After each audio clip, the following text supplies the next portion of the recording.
My beloved brothers and sisters, today we see many events unfolding across the world: war, conflict, fear, and uncertainty. One of the major concerns on many hearts is the tension and possible war between Iran and Israel. People are talking. Social media is flooded. Videos go viral, and many are asking, is this the sign of Imam Mahdi's arrival? Is this the beginning of the end? But before we rush to conclusions, let us pause and reflect, not emotionally, but spiritually, not out of fear, but with knowledge, wisdom, and trust in Allah. As believers, we know that the coming of Imam Mahdi is part of the major signs of the end times. His arrival will mark a turning point for humanity, especially during an era filled with injustice, chaos, and confusion. But one of the greatest misconceptions people fall into is assuming that every major war, every global crisis, or every regional conflict is a direct and immediate sign that Imam Mahdi is about to appear. The truth is, no one knows the exact time of his arrival, not you, not me, not even the greatest scholars or spiritual leaders. This knowledge rests solely with Allah. It is part of the unseen gaib, and as Muslims, we are taught to believe in the unseen while also understanding our limits regarding it. There are many hadiths that describe some of the signs that will accompany his emergence. These signs include widespread injustice, corruption, and war. There will be a struggle between truth and falsehood, and many people will be lost in confusion. But these are general signs. They are not dated predictions. They are not clues to calculate an exact year, month, or moment. The purpose of these signs is to prepare our hearts, not to satisfy our curiosity.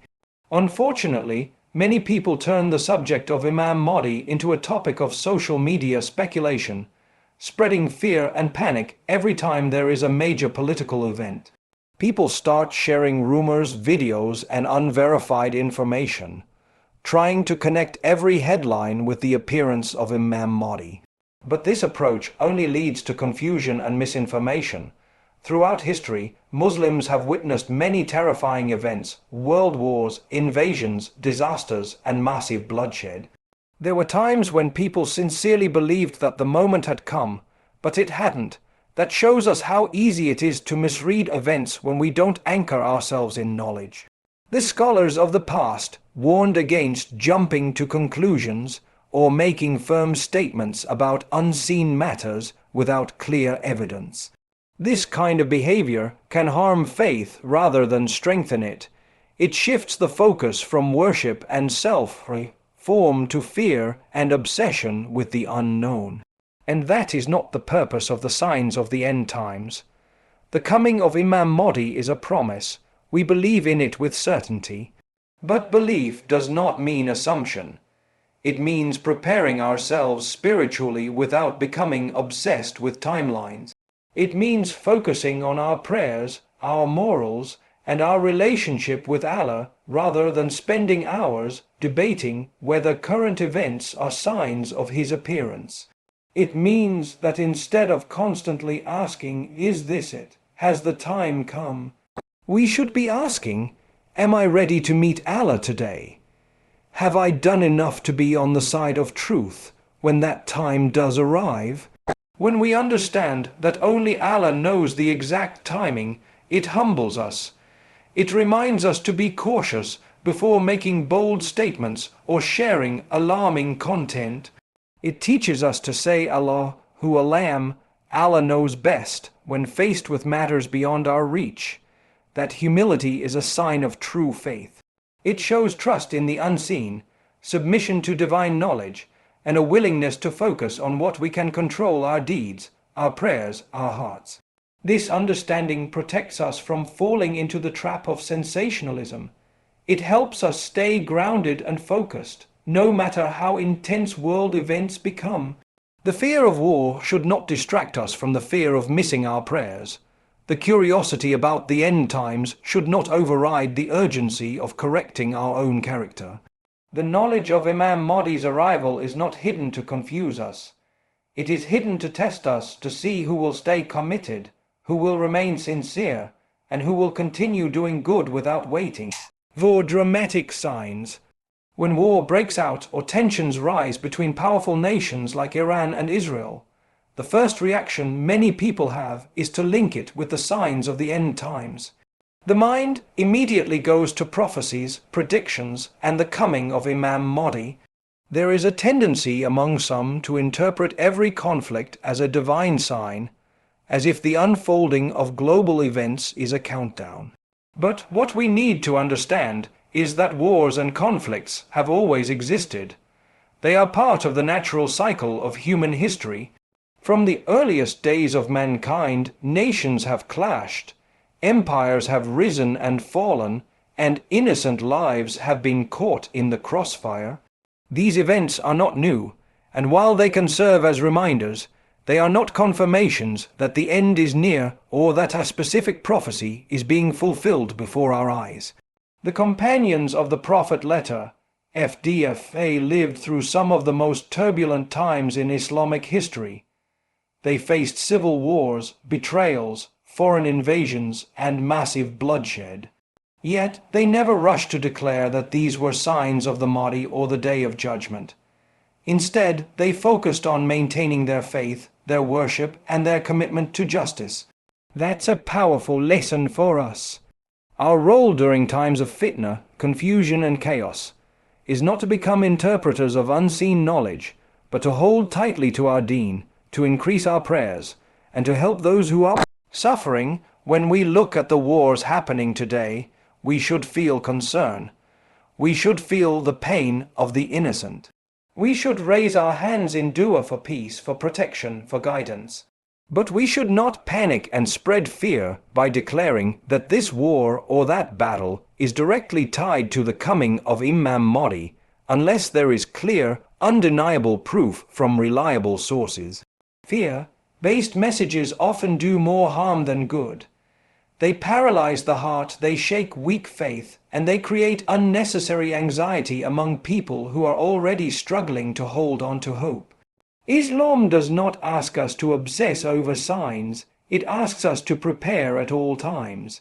Whether the end comes in our lifetime or not, our responsibility remains the same: to do good, to avoid harm, to be people of integrity, and to build our connection with Allah. If a war does happen between Iran and Israel, our reaction should be to turn to Allah, not to social media for speculation. We should not become a source of rumors. We should become a source of calm, of guidance, of wisdom. That is what true believers do in times of crisis. Events in the world can and should shake us, but only enough to wake us up, not to break us down.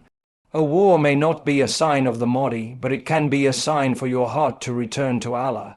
It can be a reminder that this world is temporary, that governments, borders, and power will all fade, that injustice exists, but so does divine justice, that no matter how dark the world seems, light begins from within, and that change begins with you, in your home, with your character, with your salah, with your trust in Allah. There will always be voices that push fear, that use conflict as a tool to manipulate hearts, but the believer is not naive. The believer does not react blindly. The believer reflects, turns to authentic sources, seeks knowledge, and uses times of hardship to grow in faith. Wars may shake the world, but they should strengthen our resolve to live as true Muslims. They should remind us to be a source of mercy for those around us. They should bring us back to the Quran, back to the Sunnah, back to our purpose as servants of the Most Merciful. In moments of global crisis, when war breaks out and headlines speak of destruction, fear begins to spread in people's hearts. The natural instinct is to ask questions: is this the end? Is Imam Mahdi coming soon? Is the day of judgment near? These questions, while understandable, often shift our focus away from the most important question of all. Are we personally ready to meet Allah? Because no matter when the final signs appear, no matter how close or far the arrival of Imam Mahdi is, our own meeting with our Creator is guaranteed and could be closer than we think. The death of a single soul is, for that person, the start of the hereafter. So while we look to the sky for signs, we must also look within ourselves and examine the state of our hearts, our faith, and our actions. Many people become consumed with curiosity about the end of times, spending hours watching videos, reading theories, and engaging in heated debates online. They analyze politics, military actions, and alliances as if these will give them a hidden clue to the divine plan. But this obsession with the timeline of the end distracts from the reality that each breath we take could be our last. Our time is better spent asking ourselves sincere questions. Am I fulfilling my obligations? Am I praying consistently? Have I repented for my sins? Am I treating people with kindness, honesty, and fairness? These are the real signs we need to look at, the condition of our own soul, not the condition of the world around us. Imam Mahdi's coming is a great event, no doubt, but it is not something that automatically saves a person. He will not come to fix our laziness or wash away our sins without effort on our part. Those who will benefit most from his leadership are the ones who have already built a strong foundation of faith. They are the ones who worked on themselves even when times were uncertain. They didn't wait for a sign to start doing good. They made every day an opportunity to get closer to Allah. So instead of worrying about when He will come, we should worry about whether we will be among those who follow Him with sincerity and strength when He does. Even if Imam Mahdi were to appear in our lifetime, would we recognize him? Would we be prepared to support him, to stand for justice, to sacrifice our comfort for the sake of truth? That kind of readiness doesn't come overnight. It is built through years of discipline, prayer, learning, and submission to Allah's will. It is built in private moments when no one is watching, when you choose to do what is right even when it's difficult. That is the preparation that matters. That is the type of believer who will not be shaken when the world is turned upside down. Focusing on personal accountability is not a sign of weakness or avoidance. It is a sign of wisdom. It shows that a person understands that Allah judges each of us individually. We are not responsible for the wars of nations or the decisions of governments, but we are fully responsible for our intentions, our prayers, our words, and our treatment of others. Preparing for Imam Mahdi means preparing to live as someone worthy of following him. And that journey begins by turning inward, cleaning the heart, reforming our actions, and holding ourselves accountable before we are held accountable by the one who knows all. The news will continue to change, new conflicts may arise, predictions will come and go, but our duty remains constant, to worship Allah, to seek forgiveness, to help those in need, and to grow in character and faith with each passing day. Because when our time comes, whether during an age of peace or an age of war, what matters is not the era we lived in, but the sincerity with which we lived it. Every time there is turmoil in the world, people begin to talk. Conversations rise in homes, in masjids, on social media, and in every corner where minds try to understand what is happening. And when events such as the Iran-Israel conflict unfold, many Muslims begin to wonder if this is the sign we've all been waiting for. Is this finally it? Is Imam Mahdi on the way? These questions show that our hearts are awake, that we care about our faith, and that we are alert. But they also highlight something deeper, that we often use fear as a motivator rather than guidance. The danger of this mindset is that when fear fades, action fades too. When the headlines disappear, so does the spiritual urgency. This shows us that our connection with Allah should never depend on world events. It must come from within, built on knowledge, sincerity, and submission. Islam teaches us to reflect on world events, not to become obsessed with them. Allah wants us to think, to observe, to learn lessons from what happens around us. But He also warns us not to become those who follow every rumor, who fall into panic, who lose their balance when things go wrong. The signs of the end times are meant to remind us that this world is temporary, not to paralyze us with worry. Fear is natural, especially when we see bloodshed, injustice, and chaos. But fear must lead to action, meaningful, consistent action. Not emotional reactions, not wild theories, but real steps toward Allah, toward self-purification, toward strengthening our character and our deeds. Many times people rush to judgment when events unfold. They share videos claiming prophecies are being fulfilled. They become excited or scared, and they spread that feeling without verifying facts or understanding context. This creates confusion. It creates hopelessness, and often it distracts people from their actual responsibilities. Instead of using the moment to pray, to give charity, to seek forgiveness, many fall into speculation and arguments. This is not what the Prophet letter, FDFA, taught us. He taught us to be people of balance, to prepare for the hereafter as if it is tomorrow, but to work for this life as if we will live 100 years. That balance is lost when we let panic override purpose. If we truly believe in the coming of Imam Mahdi, then let that belief reflect in how we live every day. Let it show in our manners, in our prayers, in our patience. Because when the time comes, the believers who will recognize him and support him are not the ones who shouted the loudest on social media, but the ones who lived with quiet sincerity and steadfastness. Being ready does not mean being loud. It means being consistent. It means being grounded in the Quran and Sunnah. It means living a life that is pleasing to Allah, even when the world is filled with noise and distraction. The next time you see a headline, a breaking news story, or hear someone talk about signs and predictions, pause and reflect. Ask yourself what lesson you can take from it. Ask yourself how you can improve. Ask yourself what it means for your own journey back to Allah. Because while we wait for the Mahdi, our own moment to return to our Creator could come at any time. That is the ultimate reality. Preparing for Him means preparing for that. So use the news as a reminder, not a reason to panic. Let it bring you closer to prayer, not fear. Let it increase your humility, not your anxiety. Let it guide you to action, not speculation.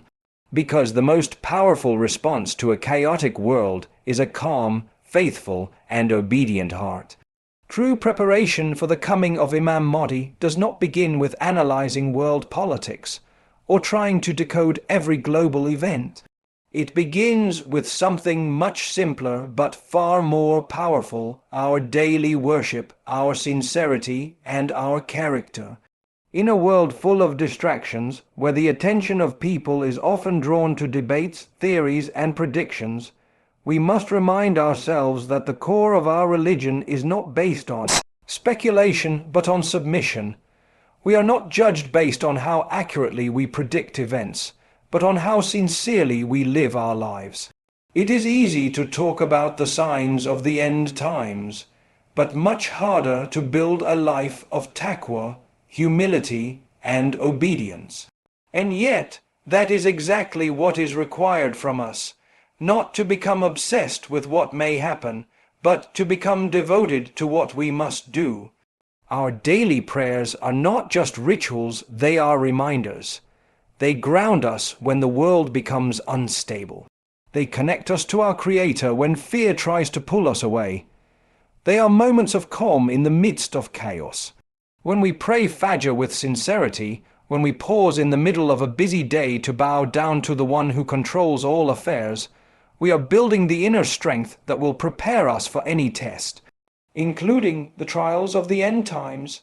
The Prophet letter, FDFA, didn't tell us to chase after signs. He told us to cling to our prayers, to seek forgiveness, to help the poor, to speak the truth, to show mercy, and to remain firm in our beliefs even when the world is filled with deception. Sincerity is the soul of worship. Without it, actions become empty.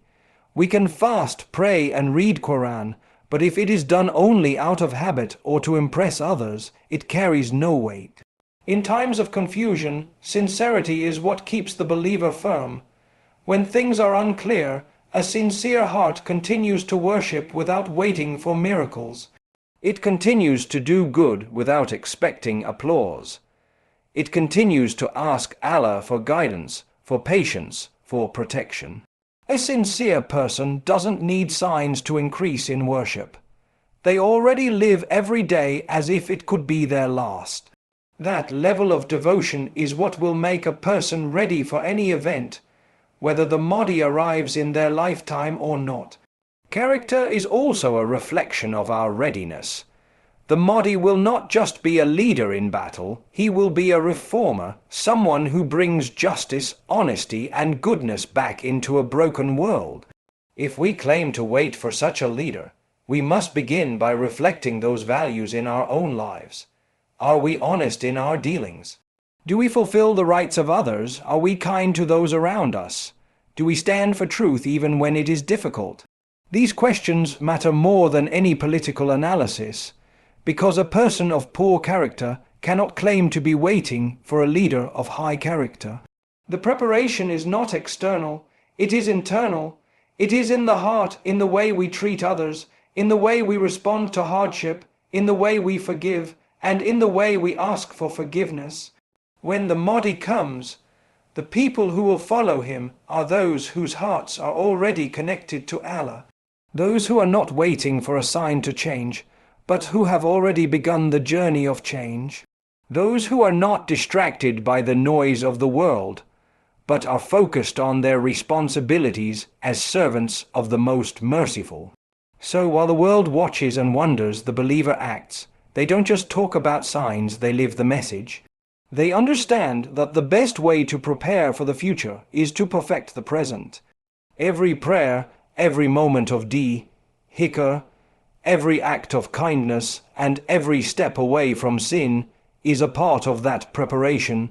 In the face of global instability and uncertainty, one of the most powerful actions a believer can take is to strengthen their connection with Allah through patience and sincere dua. When the world feels like it is falling apart, when wars erupt, when fear spreads, and when people speak of major signs and the coming of Imam Mahdi, the heart of a believer should turn immediately to the one who controls every affair. Patience is not weakness. It is not about doing nothing or waiting passively. True patience is strength. It is about trusting Allah's timing when your own plans collapse. It is about continuing to do good even when you don't see immediate results. It is about remaining firm in your faith when the storm of confusion threatens to shake everything you believe in. Dua is one of the greatest weapons of a believer, especially during times of uncertainty. It is the direct connection between you and your Lord. You don't need status, wealth, or position to make dua. You just need a heart that believes Allah listens. In times when you cannot make sense of the world, dua becomes your comfort. When you see the innocent suffering, when you see injustice, when fear creeps into your heart, raise your hands and call upon the one who is more powerful than any army, more merciful than any leader, and more just than any court. Make dua for those who are oppressed. Make dua for your own heart to remain firm. Make dua for guidance in a time when falsehood often looks like truth and truth is treated like falsehood. Allah hears the silent cries of the heart. He hears the whispered duas in the middle of the night, the tears that fall in sujood, the words you cannot even express properly. And He responds in the best way, at the best time, in the best form. Sometimes the answer to your dua is not the change of the world around you, but the peace that enters your heart. Sometimes the strength He gives you to bear a test is a greater blessing than the removal of the test itself. That is why dua should never be abandoned. It is not a backup plan, it is the believer's first response to hardship, confusion, and fear in a time when many are turning to panic and speculation. The believer turns to patience and prayer. The believer understands that even if they do not have the power to change the course of global events, they still have the ability to seek help from the one who does. That is why dua is not just for times of crisis. It is a daily habit, a sign of humility, a recognition that we need Allah in every moment of our lives. And patience allows us to walk through this world without being crushed by its tests. It allows us to remain hopeful when others lose hope. It allows us to continue working for good.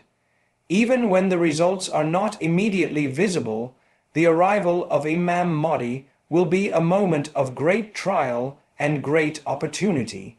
Those who will support him will be people of sabr and dua.